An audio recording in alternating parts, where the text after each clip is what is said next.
Les militaires canadiens sont revenus il y a 2 semaines d'Afghanistan, une étape qui représente une difficile transition chez plusieurs. Chez leurs collègues américains, le nombre de suicides en témoigne. On compte 20 suicides par jour. Malgré tout, le Congrès tarde à agir et l'opinion publique semble indifférente. Joyce Napier. On les appelle les vétérans du 11 septembre. 2,5 millions de jeunes Américains déployés en Irak et en Afghanistan. Ils en reviennent mutilés, brisés, traumatisés.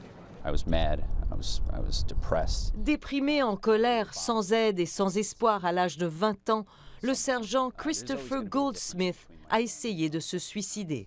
Rather than treating me medically, the military treated me like a criminal. Et au lieu de l'encadrer, l'appareil militaire l'a traité comme un criminel, dit-il, un lâche. Il a été renvoyé pour mauvaise conduite. Une histoire triste, certes, et la sienne finit pourtant bien. Christopher est sur la voie de la réhabilitation. Pour des milliers d'autres vétérans du 11 septembre, c'est loin d'être le cas. Les suicides dans leur rang ont pris des proportions épidémiques. Roughly 22 veterans a day to suicide. À l'ombre du Congrès, une petite cérémonie, un appel à l'aide.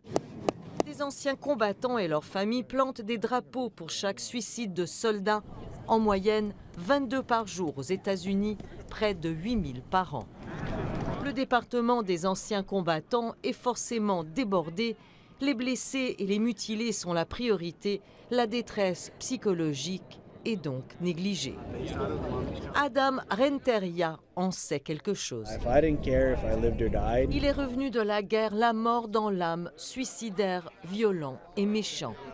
Un organisme privé d'aide aux anciens combattants lui a donné ce chien, Rakassan, son meilleur ami, une thérapie peu répandue peut-être, mais qui lui a sauvé la vie. La cérémonie n'attire que quelques dizaines de personnes et rien qu'un sénateur. Le public et les politiques, il faut croire, n'écoutent plus. Les drapeaux ont été enlevés, la cérémonie vite oubliée, mais le problème reste entier. Devant l'indifférence de l'opinion publique, le Congrès n'est pas pressé d'adopter une loi pour aider les vétérans en détresse.